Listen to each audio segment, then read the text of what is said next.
Bienvenue à tous dans cette seconde partie de Business Africa.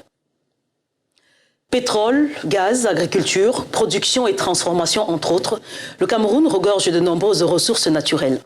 Le pays, dont certaines régions comme le sud-ouest ou encore le nord-ouest restent secouées par l'insécurité, invite des partenaires à venir investir dans des domaines porteurs et générateurs de revenus, comme les hydrocarbures, qui restent l'un des secteurs encore épargnés par cette crise. Explication de Cédric Seosolo et Michael Zibi.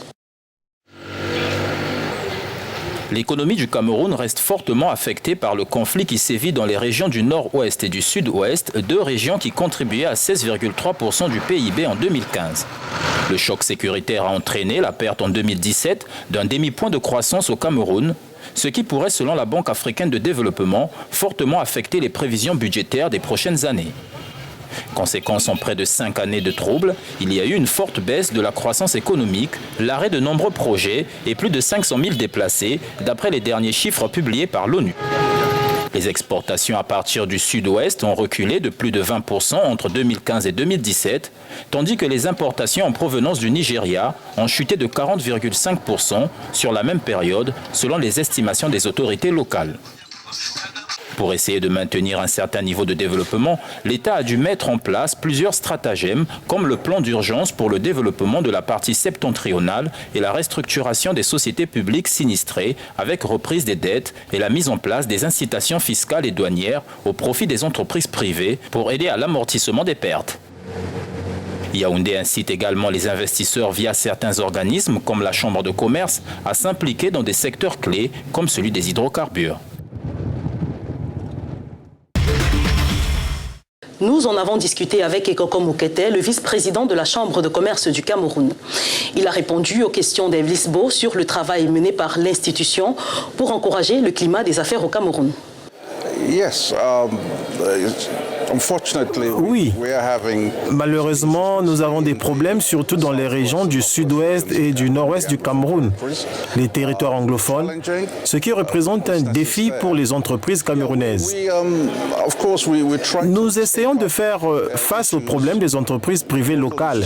Nous agissons comme point focal pour le secteur privé, le secteur des entreprises. Donc, nous dialoguons avec le gouvernement pour nous assurer que les bonnes politiques sont en place pour les entreprises et nous faisons aussi du marketing en faisant des tournées de présentation au Cameroun pour inviter les investissements étrangers, ce qui est très répandu et nous le faisons.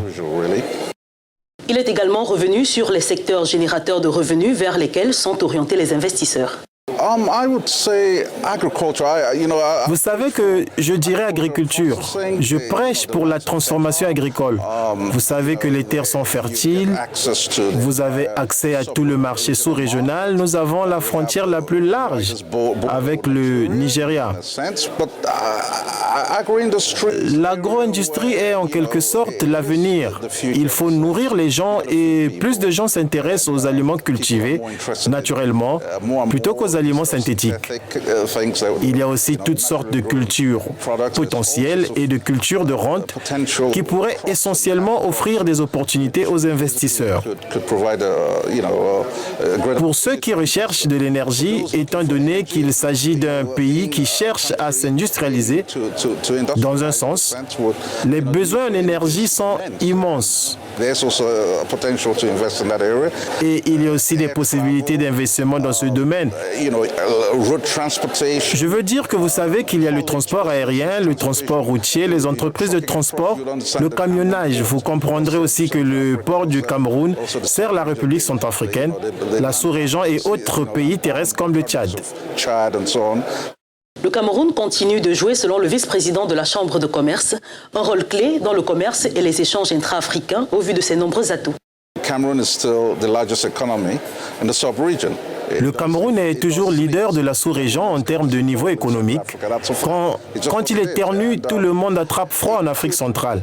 C'est un fait. Et il pourrait mieux faire. Nous souhaitons qu'il fasse mieux. Et comme il le fait maintenant, il est toujours ce grand champion. Grâce à toutes ses ressources naturelles, les minéraux, l'exploitation forestière et autres, tout cela est là. Dieu soit avec lui. Il y a une volonté claire de parler d'accord de ce dont vous avez besoin, dans quoi vous voulez investir. Ils sont prêts à écouter et je pense aussi que les institutions font des efforts pour être favorables aux investissements.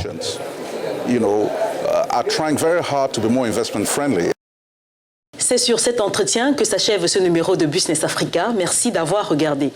Nous vous invitons également à nous suivre sur nos pages @Africa News et @Africa News FR pour le français. Agréable suite des programmes en notre compagnie. À très vite.